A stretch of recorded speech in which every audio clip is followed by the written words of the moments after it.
Hare Krishna Prabhuji. Hare Krishna. Hare Krishna, Dr. Pranam Prabhuji. Hare Krishna, Rita Madhuji. Thank you very much. Let's just give a couple of minutes for the others to join. We can start.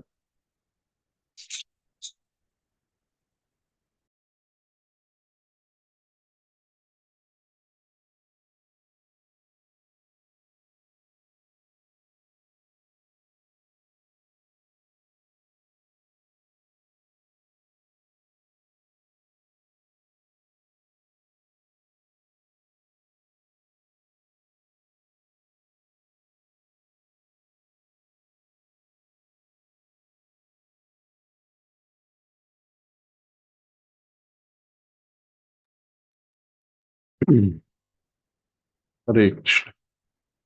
Jaya Jaya Sri Chaitanya Jaya Nityananda Jaya Dvaita Chandra Jaya Gaura Bhakta Vrinda Jaya Jaya Sri Chaitanya Jaya Nityananda Jaya Dvaita Chandra Jaya Gaura Bhakta Vrinda Jaya Jaya Sri Chaitanya Jaya Nityananda Jaya Dvaita Chandra Jaya Gaura Bhakta Vrinda Om Ajnanatimirandhasya Jnananjanachhalakaya Chakshurunmilitam Yena Tasmai Shri Gurave Namaha Shri Chaitanya Manobhishtam Sthapitam Yena Bhutale Swayam Rupaha Kada Mayam Dadati Sapadantikam Vandeham Shri Guroho Shri Yuta Padakamalam Shri Gurun Vaishnavamscha Shri Rupam Sagrajatam Sahagana Raghunathan Vidam Tam Sajivam Sadvaitam Savadhutam Prajana Sahitam Krishna Chaitanya Devam Sri Radha Krishna Padan Sagana Dalita Shri Vishakhan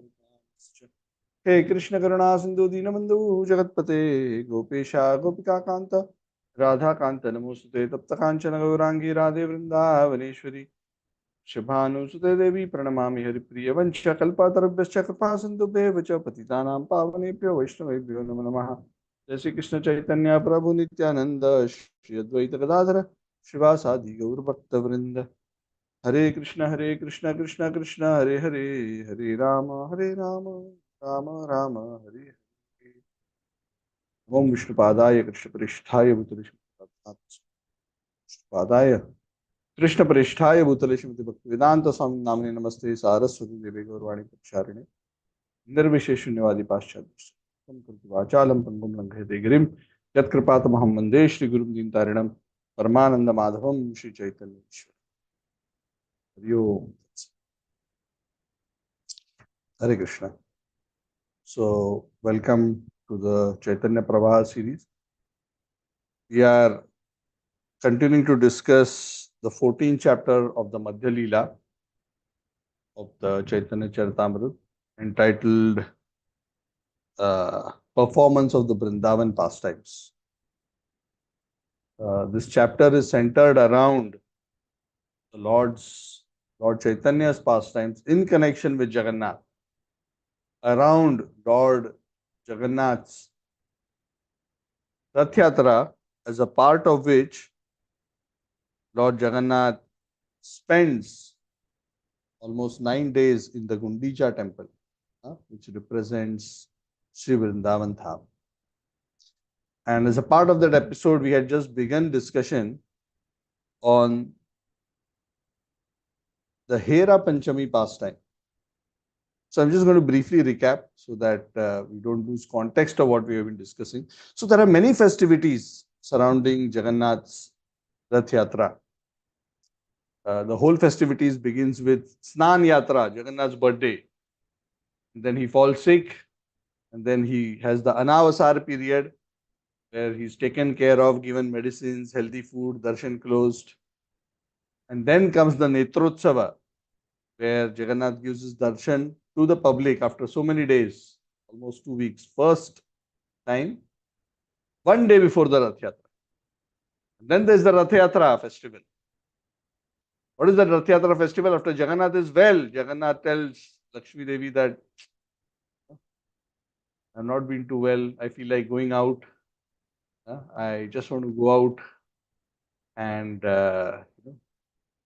meet my friends. I'll be back soon, in a day or two.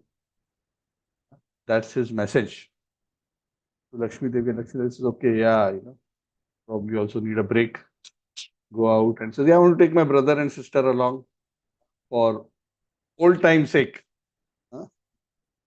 So the Lord creates this whole episode of Rath Yatra, just going on a short trip, and will be back. In fact, he tells Lakshmi Devi that next day I will be back. So taking the pretext of Rath Yatra, Jagannath goes to Gundicha because actually Jagannath's internal heart's desire is be with the residents of Vrindavan.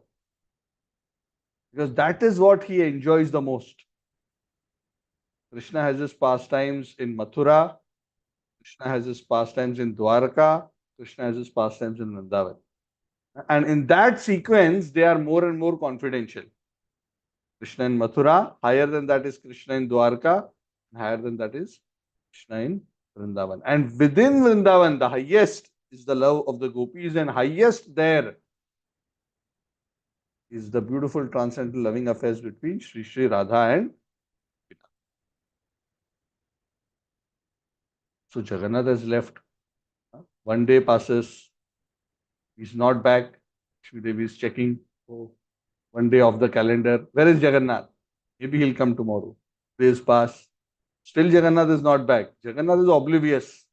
He and Baldev and Subhadra, he is with the residents of Vrindavan. He's having a good time. And when Krishna is in Vrindavan, he practically has no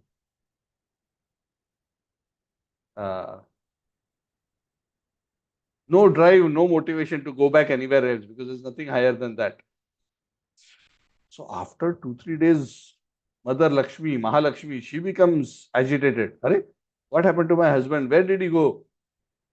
He's not yet back. And she starts feeling neglected.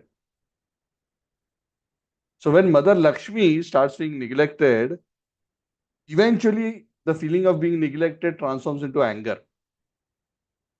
Now, Mother Lakshmi has a peculiar type of anger towards Jagannath. And to express her anger, rather than simply crying and saying, oh, where my husband is gone, her anger takes a very special form. She dresses up in the most opulent way, takes a big, huge procession, takes an army, soldiers, her servants, and marches towards Gundicha temple to find out and check out where is my husband, what is he doing, why is he not back? Come, I have come to take you. So this very sweet pastime is celebrated in Puri every year. This is on the 5th day after the Rath Yatra. That is why it is known as Hera Panchami. Hera means to see. Panchami means 5th day. So we discussed how Maharaj Prataprudra had instructed Kashi Mishra and others, make this one of the grandest celebrations this year because I want to give maximum pleasure to Lord Chaitanya and the devotees. Massive arrangements were made. That day morning, after taking darshan of Jagannath, Baldev, Subhadra in Gundicha temple, Chaitanya Mahaprabhu and the devotees went to Sundarachal. Sorry, from Sundarachal went to Nilachal because they wanted to see the Hera Panchami pastime. And there we discussed how beautifully that conversation started because Kashi Mishra had Lord Chaitanya and Swarup Damodar seated very nicely, waiting for Lakshmi Devi's procession to come.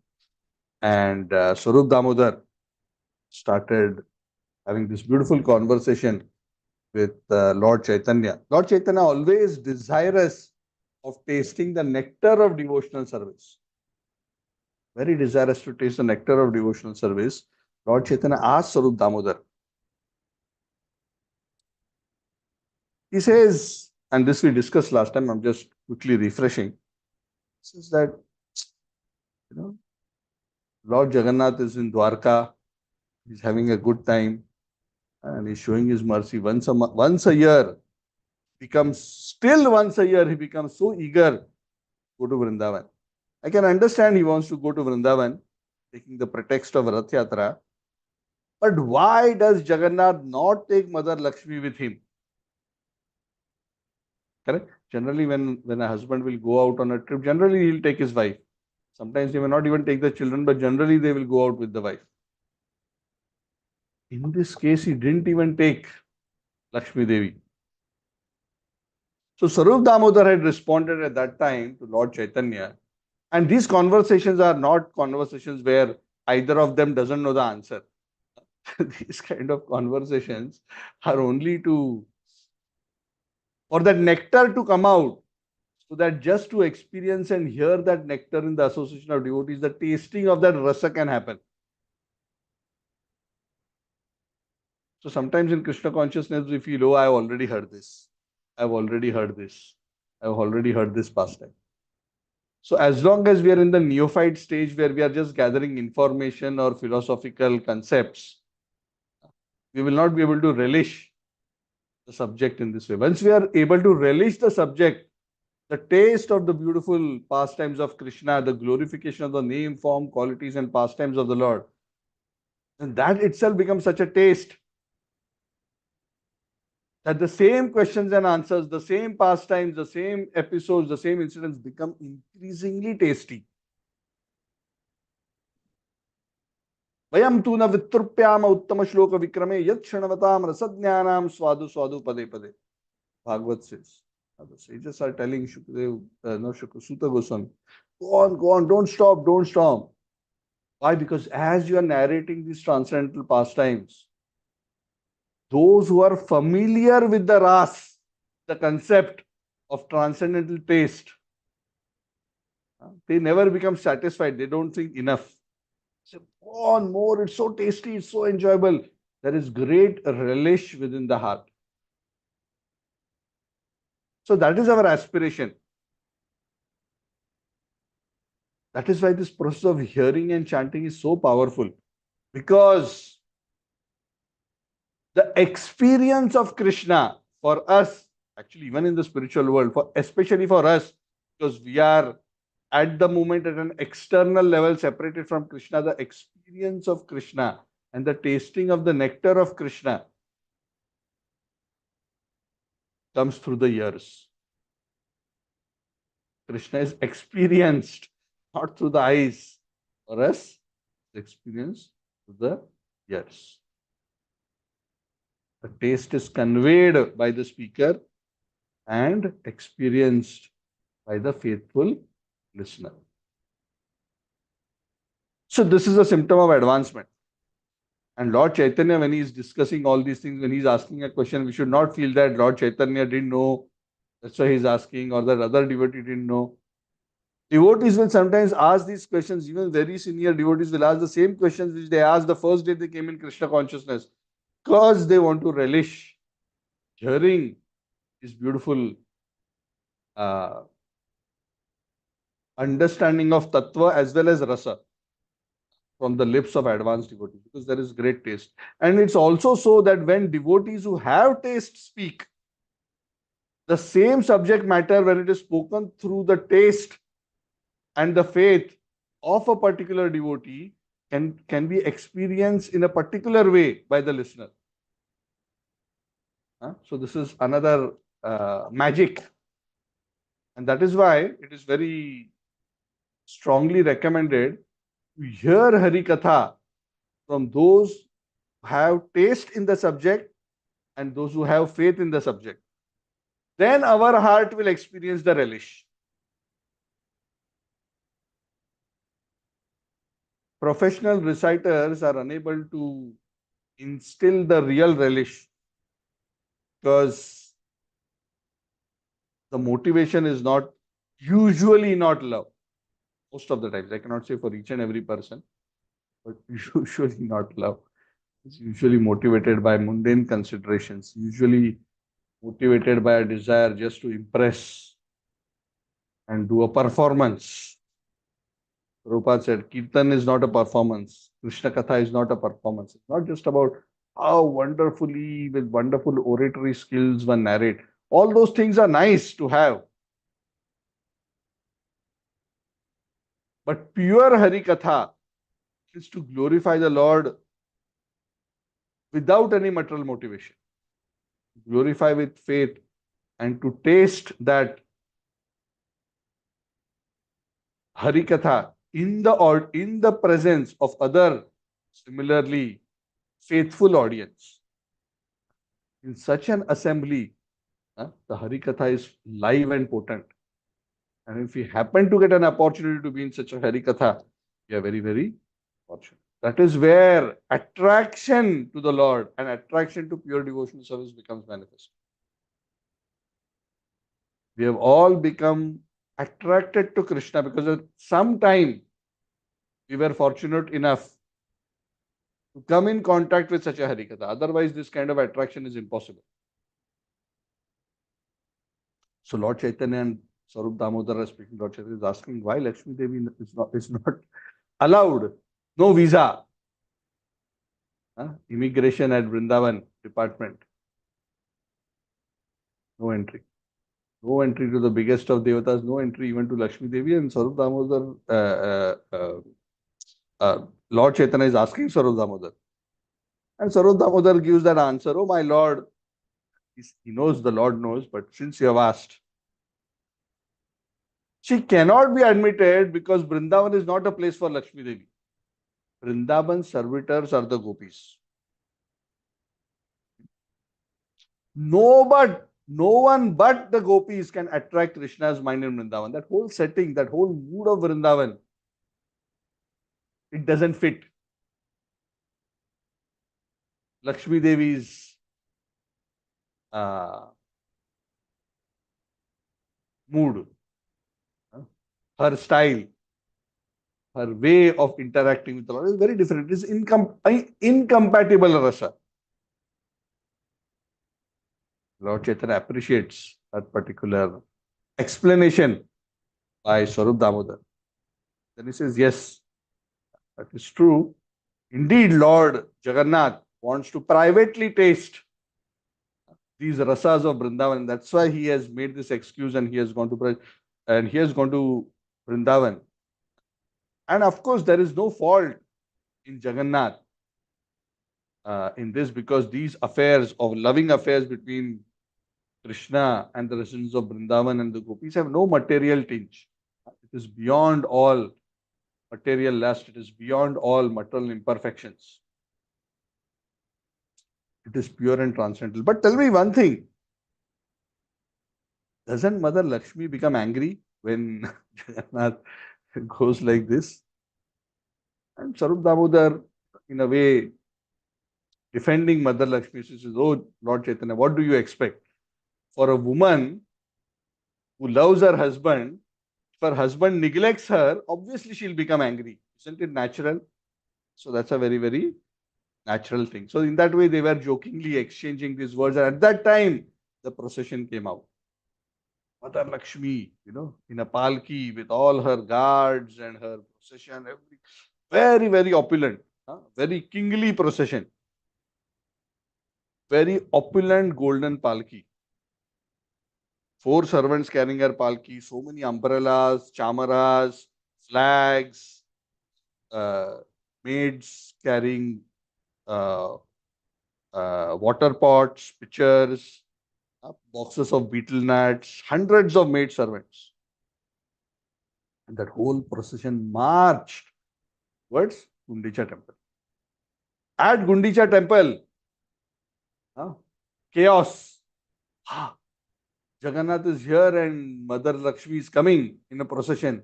So all Jagannath servants come out at the gate of Gundicha temple to stop Lakshmi Devi's entrance.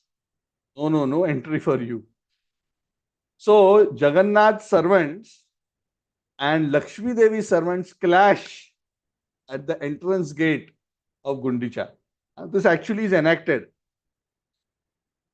But in this particular situation, Mother Lakshmi's servants are actually in such a angry mood that their Mistress Lakshmi Devi has been insulted by Jagannath, that they actually chastise and beat up and even go to the extent of tying the servants of Jagannath. How dare Jagannath do like this? So it's a very sweet pastime, and Lord Chaitanya, Swarup Damodar and all the devotees are singing. They are laughing.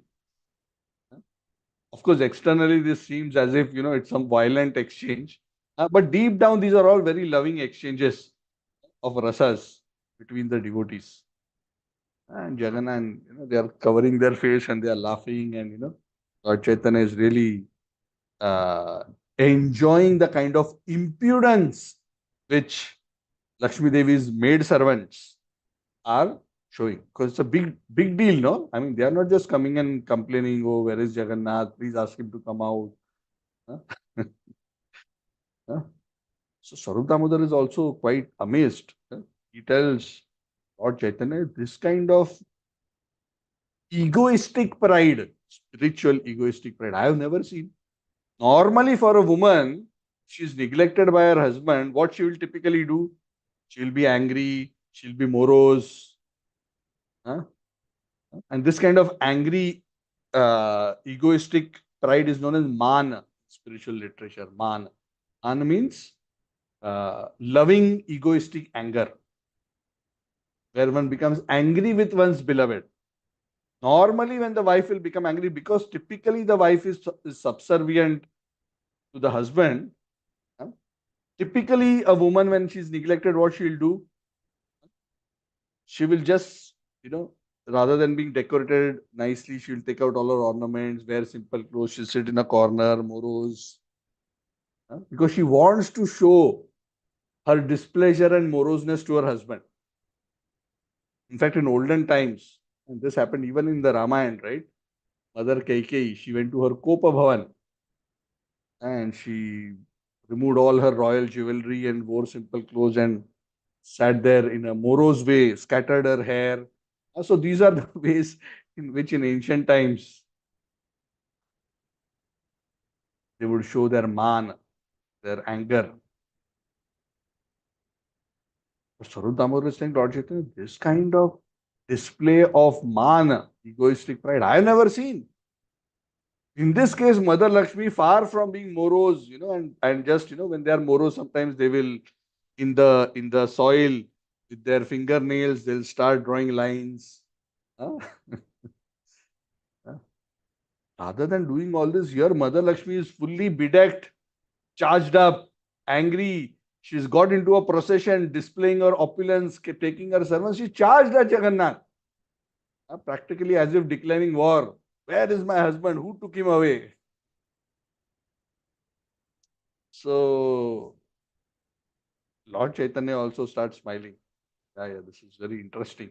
Mother Lakshmi's behavior. So he asked Sarup Damodar, tell me more. You seem to know a good deal about this kind of an egoistic anger. Tell me of the various kinds of egoistic anger which is found in Vrindavan Dham. This is Lakshmi Devi's pride. But what kind of man is experienced in Vrindavan? So the topic going forward actually is very esoteric, I must just say, because it goes into a lot of technicalities of the subject of man, of the subject of different qualities in different kinds of gopis, the qualities of Radharani, the love of the gopis. So these are all very, very high esoteric subjects. A lot of verses. Chaitanya Charitamrita is such a high literature. It discusses these topics in fair amount of detail. But we will gloss through it because this is very high level discussion.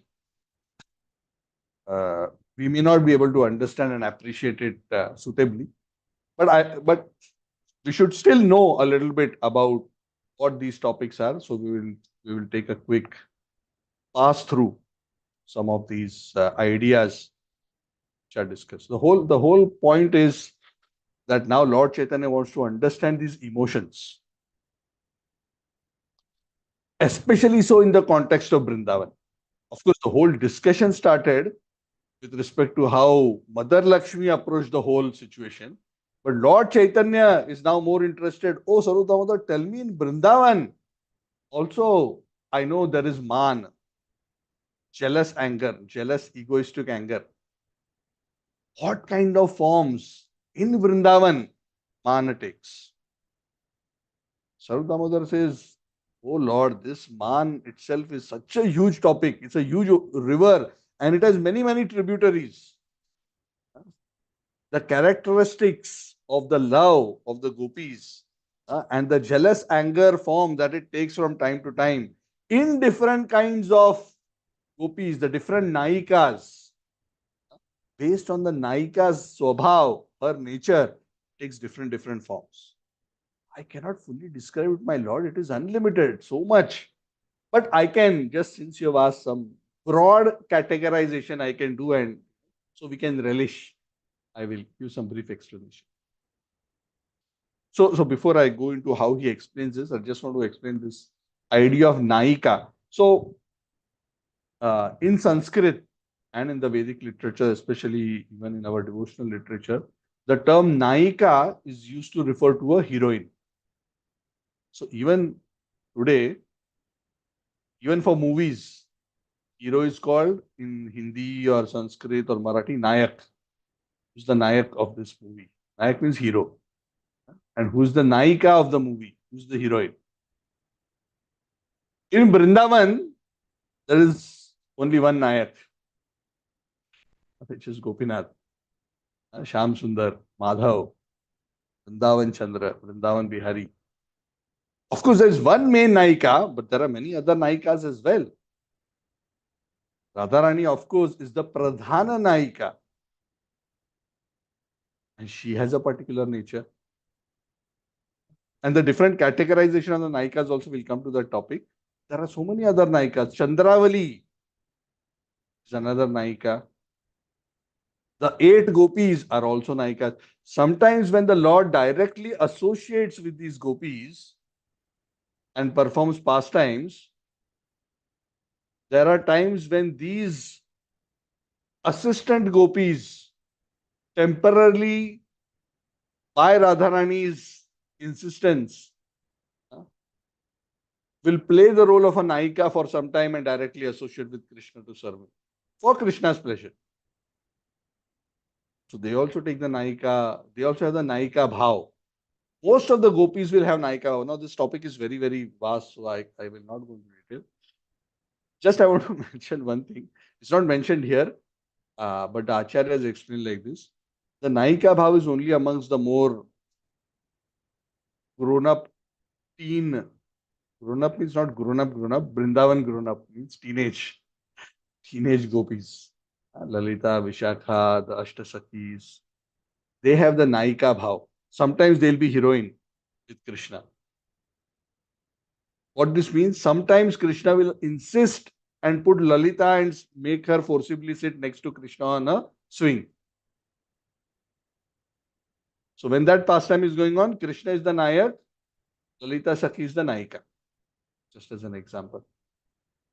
And certain times when Krishna is not with Radharani, instead he is with Chandravali, unknown to Radharani. Chandravali has a particular mood. She is in that Nayika role. That has a particular flavor of relationship that is there between Chandravali and Krishna. That has a particular experience. Of course, the highest is that of Radharani. That is no doubt. But there are so many flavors. So there are multiple Nayikas. But just one thing I wanted to mention. While Nayika Bhav may be there in these gopis, the Acharyas explain that the Manjaris, the assistants or the handmaidens of the gopis, they never have Nayika Bhav. They are always in the mood of simply assisting Radha and Krishna in their past. Now, this is a very big topic. I'll not go into that. In the future, a relevant topic in Chaitanya Pravah will come. We'll discuss this point in greater detail. But the Naika Bhav is what our Sampradaya espouses. Sorry, did I say Naika? Not Naika. Sorry. I meant Manjari Bhav. Is what our... We always see Radharani as the Naika and Krishna as the Nayak, and ourselves always as the servants. So the Manjaris are such that even if Radharani pushes them directly to associate with Krishna, the Manjaris will say, no, no, I get greater happiness for Radharani when I see you with Krishna. I don't want to go and directly garland Krishna. I want to make a garland and I want to give it to you. I want to see you giving the garland to Krishna and Krishna being happy accepting the garland from you. That gives me greater happiness. So Manjari's loves of a different caliber. And our acharyas are all Manjaris.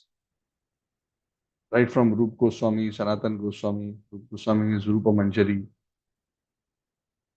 Bhaktisiddhanta Saraswati is a Manjari, Labanga Manjari. Bhaktivinoda Thakur is Kamala Manjari. And they're all Manjari associates of the Supreme Lord in Vrindavan.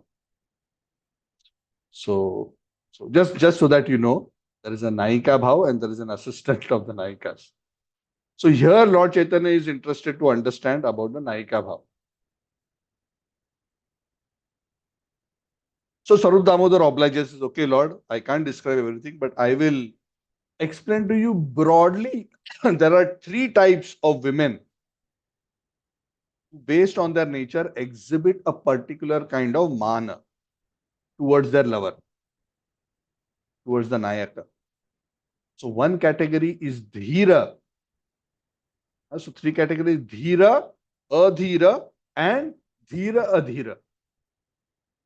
Dhira means sober, Adhira means restless, and Dhira Dhira means between. Sometimes restless, sometimes sober. So some ladies, some Naikas, when they become angry, they still will remain very sober. They'll still have a subservient attitude towards the lover, towards the Nayaka. Even when the lover comes in, they will still be respectful. They'll still stand up. They are angry, but they're trying to conceal their anger. They're not expressing it. They'll still speak, externally speak kind words. Of course, they will be agitated, and the lover and the Nayak can understand that they're agitated, but externally they will not express it openly. Even when the Nayak will embrace the Nayika, she will not stop him, but she will mildly reject his advances. So they are very simple-hearted, straightforward.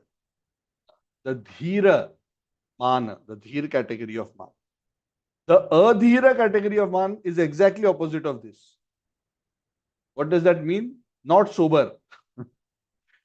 They want to make sure that their anger is very clearly and visibly noticed by the Nayak. Where were you? You tell me. Now you have come. I'm just acting this out. It's not written like this. But they will visibly display. They will chastise their lover, sometimes with cruel, harsh words. Go away, I don't want to see your face again. Sometimes Radharani will do like this. Oh, who were you with Chandravali? I was waiting for you for last 2 hours. Where were you? And Krishna will give some excuse. I know every time you give some excuses.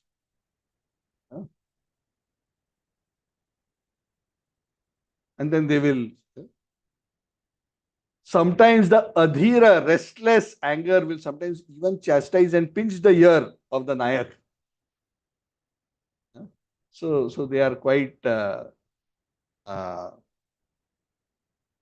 be quite aggressive also in their display of jealous anger. The third category is dhira adhira. These categories are somewhere in the middle. They will sometimes joke with the hero and sometimes speak in slightly twisted ways. Some satire. They'll not directly chastise, but they'll use some satire. Oh, looks like you already had a good time somewhere. If you understand what. Where were you? You don't seem to be very eager and happy to meet me as always. Where were you last 2 hours?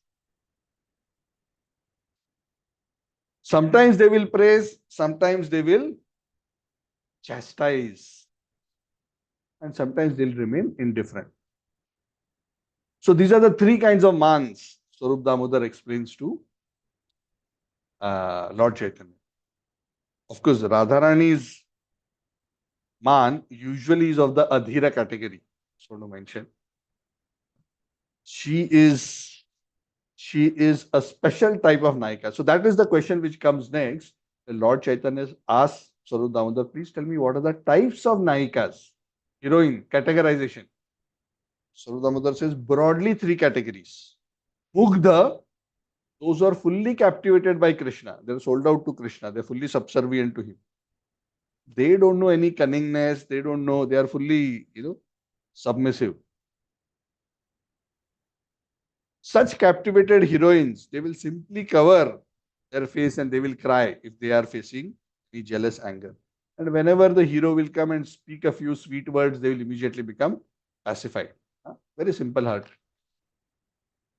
And then there are the Madhya kind of Naikas in the middle category who are between the two extremes. The third category is Pragalbha. Pragalbha means impudent. Means no nonsense. Something similar to the Adhira category. In fact, of course, the Chaitanya Charitamrita says uh, uh, all of them can still show a mixture of Dhira, Adhira, and Dhira Dhira characteristics. And there are various other subdivisions also. But the Pragalbha characteristic, the Pragalbha is the one where they are very, very impudent, especially very much like the Adhira category. One thing Swarup Damodar mentions, all these three categories are faultless and fully transcendental. They are expressing their love in a particular way, not because they are actually proud, like we are proud in the material world because of our materialistic ego, or we are angry because of our frustrated ego or frustrated material desires. No, all their expressions of man are nothing but various kinds of means to actually please Krishna. Each of these heroines, in their own way, based on their swabhav, are pleasing Krishna in a particular. Krishna being Rasaraj, he enjoys all kinds of rasas. He enjoys the Adhiramana also, enjoys the Dhiramana also, enjoys the Dhiramana also. But most of all, Krishna enjoys the Adhiramana. Because Krishna likes the simple, frank intimacy more than simple subservience. That's what he likes. Krishna as a person, Gopinath, Krishna of Vrindavan. With Lord Narayan, it's a bit different. One cannot take the same approach with all other forms of the Lord. You cannot behave with the same style with Ramchandra. You cannot behave with the same style with Narsingadev. You cannot apply Gopinath's formula to Narsingha. Otherwise, there will be a big problem. One should know how to approach which deity in what way. That's why this whole subject has to be understood properly under the directions of a bona fide spiritual master. Otherwise, one will create a big chaos. One should know what moods to express, in what leelas, in what situations. So that is the whole topic of Rasa Jnana, the understanding of transcendental mellows. So Swarup Damodar especially emphasizes to Lord Chaitanya that these are all faultless, these are all wonderful. So Lord Chaitanya was so very happy because as he was hearing this, he was recollecting all these beautiful transcendental emotions and started telling Swarup Damodar, go on, tell more. And then he said, please speak more about the characteristic of the gopis because now he had gone into the topic of the gopis and their moods, the kinds of Naika. Tell me more about the gopis. Tell me about their characteristics of both Krishna and the gopis. So this is why this chapter is entitled Discussion of Vrindavan Pastimes. Of course, earlier also there was this dancing and kirtan in the mood of Vrindavan around Gundicha temple. Of course, that's also a part of Gundicha Vrindavan pastime. Here, Lord Chaitanya is going deep into the subject matter. So, for the pleasure of the relishing of Lord Chaitanya, Swarup Damodar starts describing first Krishna's nature, Krishna's qualities. Says that Krishna has certain specific qualities. And the main qualities are like this. Then he describes a few. He says Krishna is a Rasika Shekhar. Rasika means he who is good at tasting rasa, connoisseur of rasa. They know how to appreciate various finer aspects of various devotional sentiments in this context, which are expressed in various ways. Rasika Shekhara. Shekhara means on the Shikhar, the top. Krishna is Rasika Shekhar. His Rasa Aswadaka is fully competent to taste all kinds of rasas fully. His Rasamaya Kalevara. In fact, his whole transcendental body is the very embodiment of rasa. So Krishna is often referred to as a Rasaraj. That's why Krishna is Purna Purushottam, because there's no rasa which Krishna cannot deal with or enjoy. Krishna deals with the full spectrum, all five rasas in unlimited proportion, with all variances. Krishna has a prema maya vapu. His body is condensed love and ecstasy. And he is bhakta prema adhina. Even though he is so great, even though he is full of all these transcendental qualities, Krishna is always subservient to the love of his devotees. That is Krishna's nature. And that is why Krishna is the original Supreme Person, because he, in the form of Vrindavan Krishna, is truly the enjoyer of all rasas. No other form of the Supreme Personality of Godhead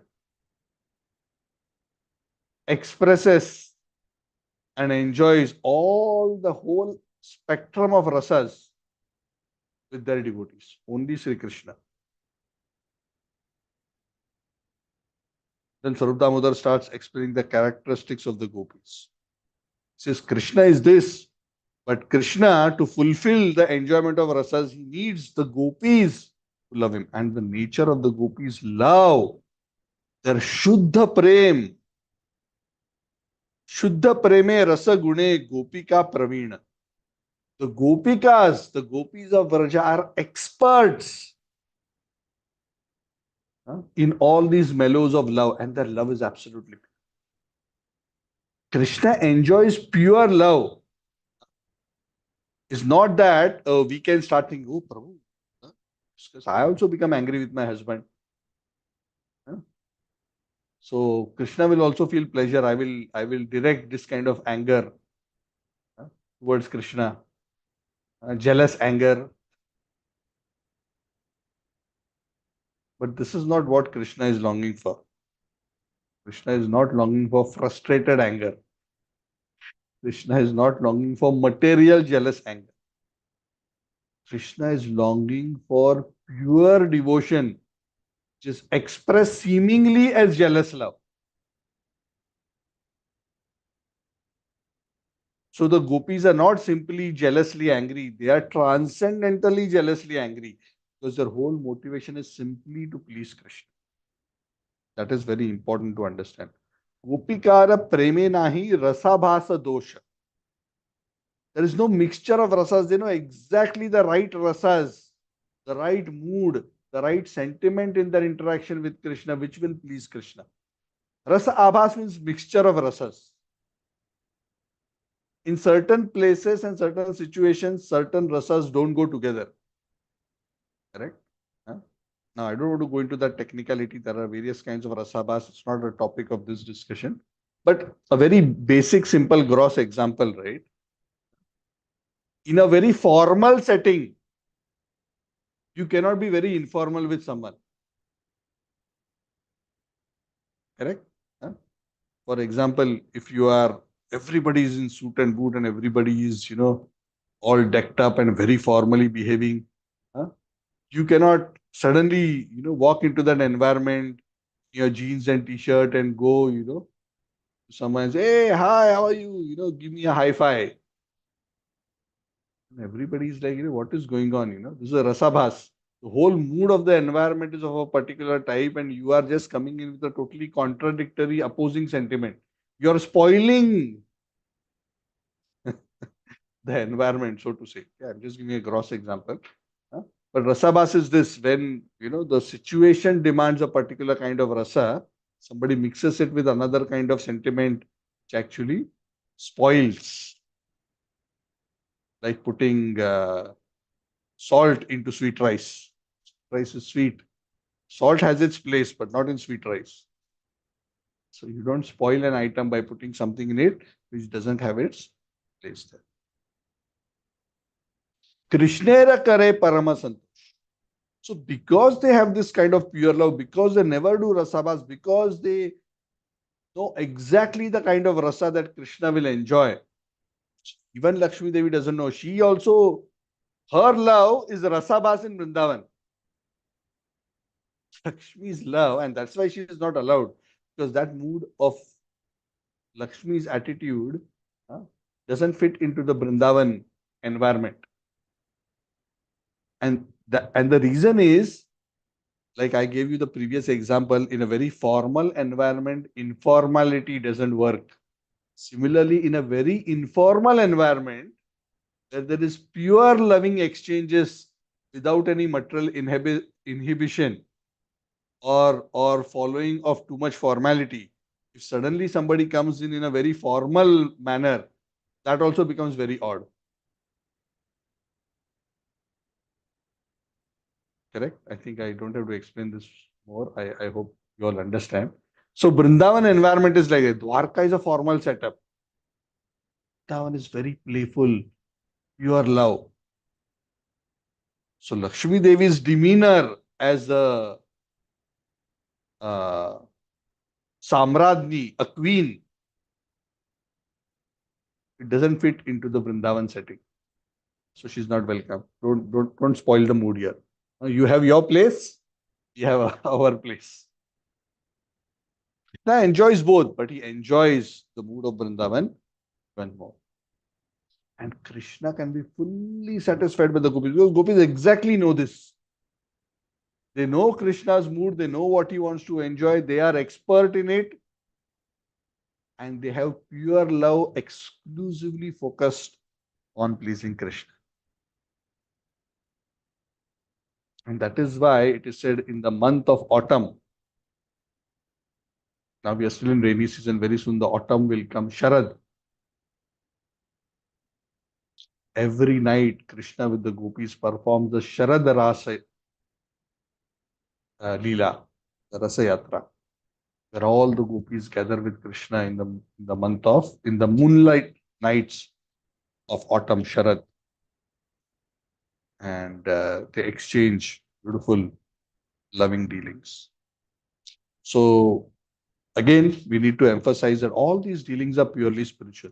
They are not be misunderstood or interpreted like the loving dealings between a boy and a girl in this material world.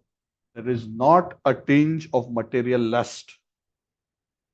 And that is the reason we don't discuss these topics too much, because when we discuss this, because we are not pure and because we don't have an experience of transcendental rasa, we will only try to recollect what we have understanding or experience of, which is the mundane rasa, and we'll misunderstand because we don't have understanding of the transcendental.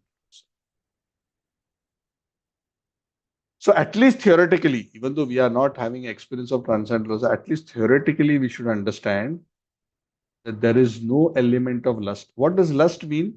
There is no consideration the gopis, I want to enjoy with Krishna for myself. Their only thought is how I should act, or what emotions, what mood, what actions should I do which will give pleasure to Krishna. That is the only concentration. Atmendriya priti vancha tar bale kam, Krishnendriya priti vancha dhare premanam. Chaitanya Charitamrita defines.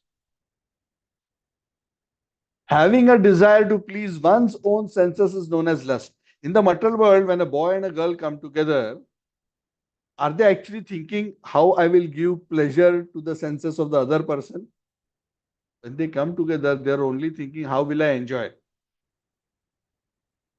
That's why there is no love in the true sense of the term. Even though in the common parlance, people will say they are in love, this, that.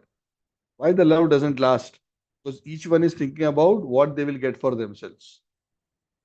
And when it clashes, then they part ways. Because each one is thinking about themselves. Krishnendriya priti vancha dhare premnam.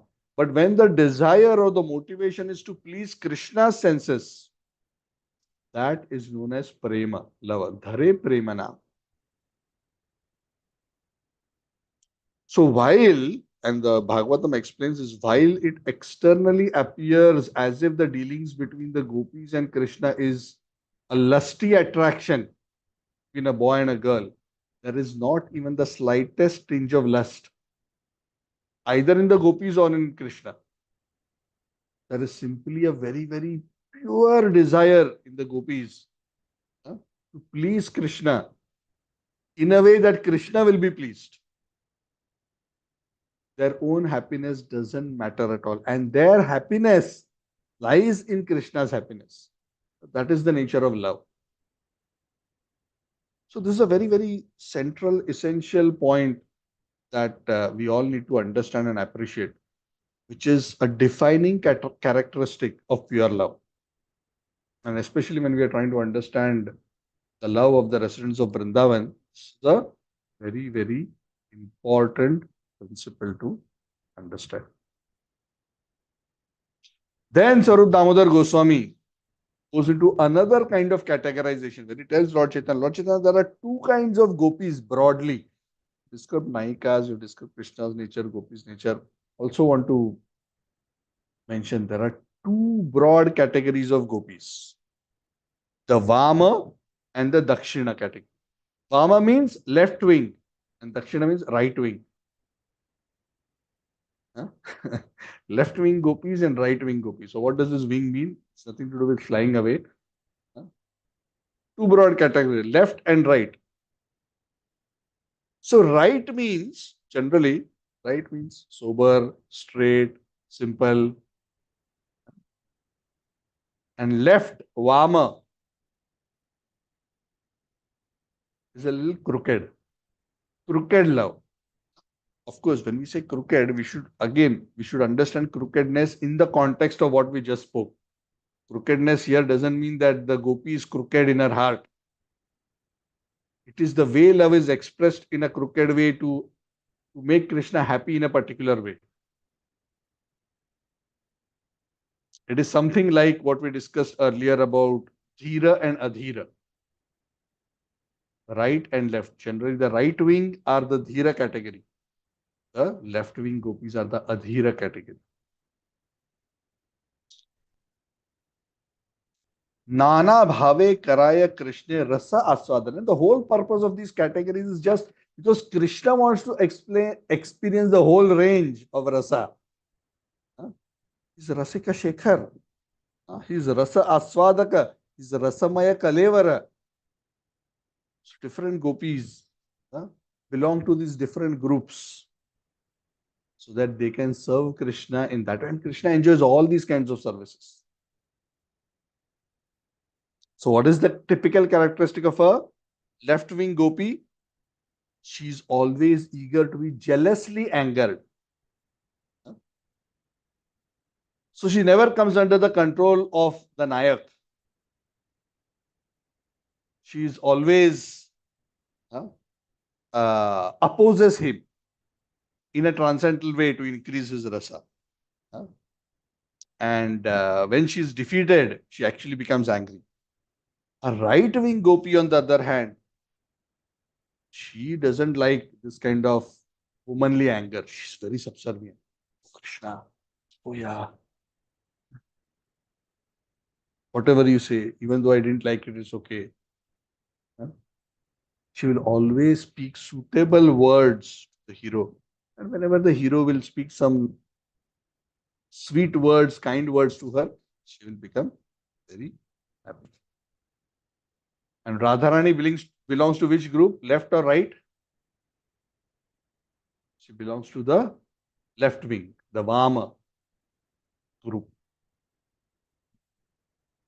So in that sense, we all belong to the Vama group. If we identify ourselves as followers of Radharani. Then very beautifully, the qualities of Radharani are described. We are at 9:56, right? I think I'll not go into this topic now. We have quite a lot to cover actually to complete this chapter. We have just completed around 160, around 159. Yeah, so we to start from 160th shloka. The chapter itself is 257 verses.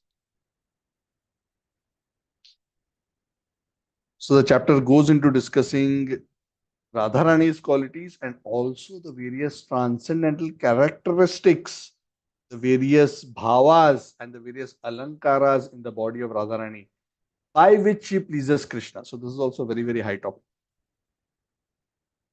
Again, we will skim through this faster than what we skimmed through the earlier section. Of course, you're all welcome for those who are interested to understand these things in more detail, even theoretically. Start with, please read the Chaitanya Charitamrita verses.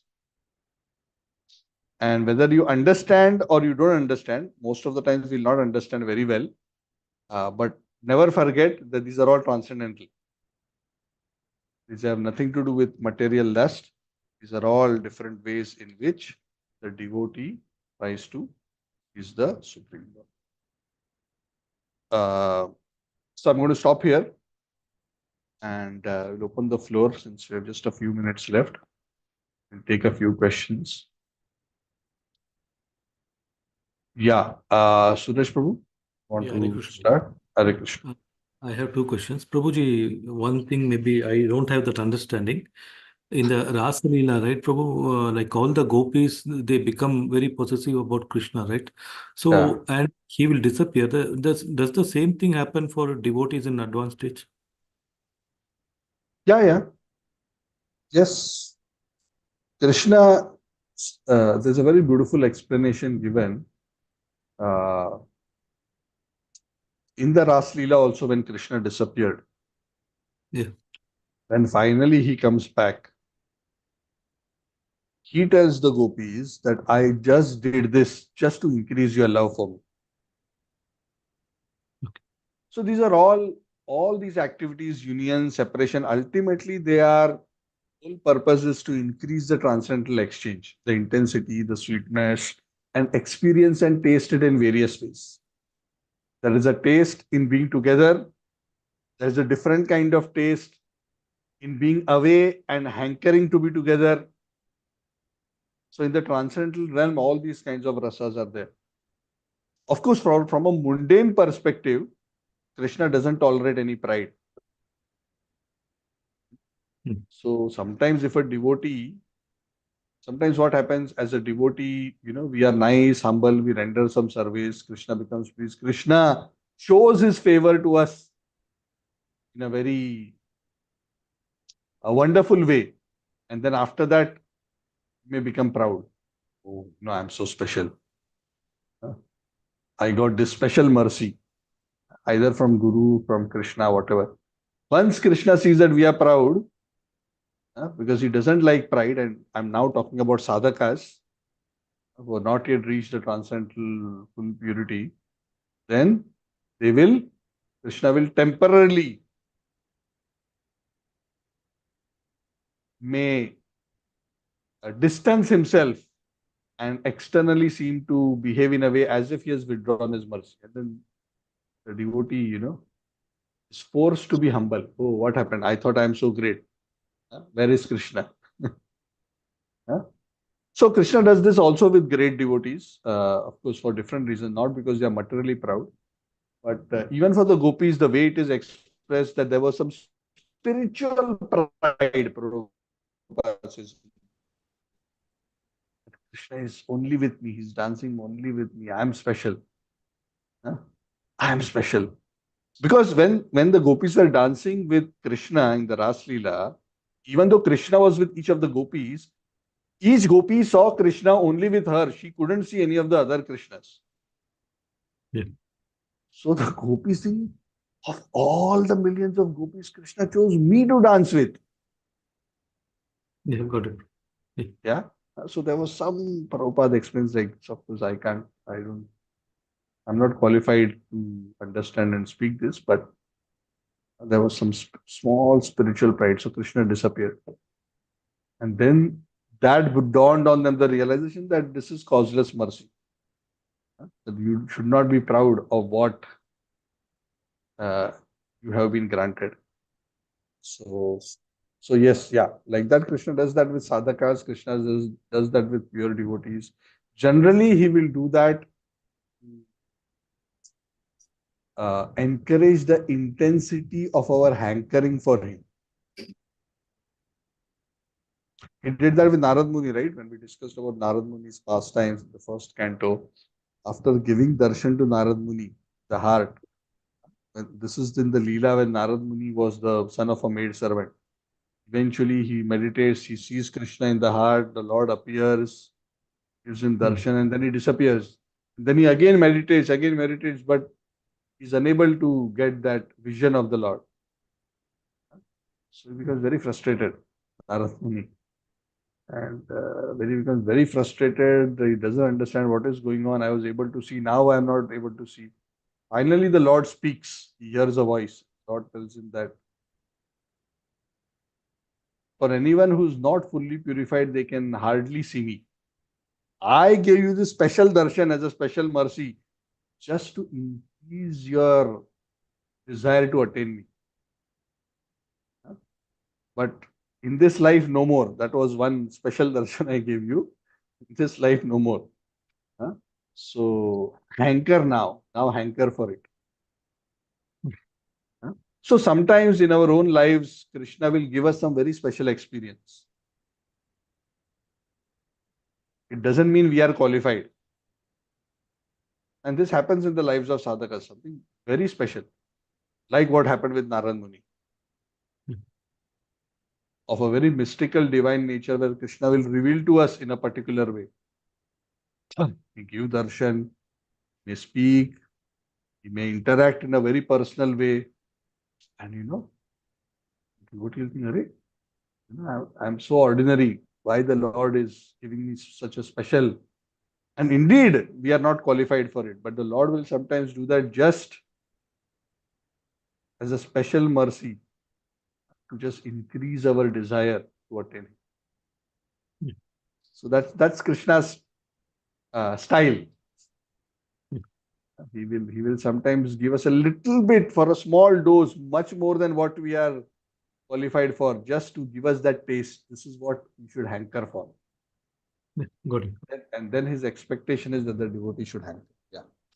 Prabhuji, next is a generic question, Prabhu. Yeah. Is there any pastime for Lord Ramchandra? Because like one maid servant was able to influence KK, right? And all this episode happened. So The pastime that is narrated is actually the Devatas. And Lord Ramchandra's marriage happened, and everything was going on very wonderfully. Coronation was about to happen. Sita and Ram were, together. Most wonderful couple. I mean, probably besides Radha and Krishna, the most wonderful loving couple is Sita Ram. Very, very, wonderful, beautiful couple. So when the coronation was going to happen, the Devatas were very worried. Why they are worried? Because they are not pure devotees. If pure devotees will not be worried. Devotees will say, oh, Sita and Ram are having a good time. They are worried. Everything is going on wonderfully. Now coronation will happen. Everything is wonderful. They are married. Who will take care of Ravan? Ravan is there. We need Ram to take care of Ravan. So they had to to fulfill their own purpose in that Ram Lila, which is that Ravana should be killed. They influenced Manthara, pollute the mind of Kaikeyi, Yeah. to put that condition so that Ram's coronation is stopped and this whole episode happens. So that is the high level explanation which is given. Yeah, got it.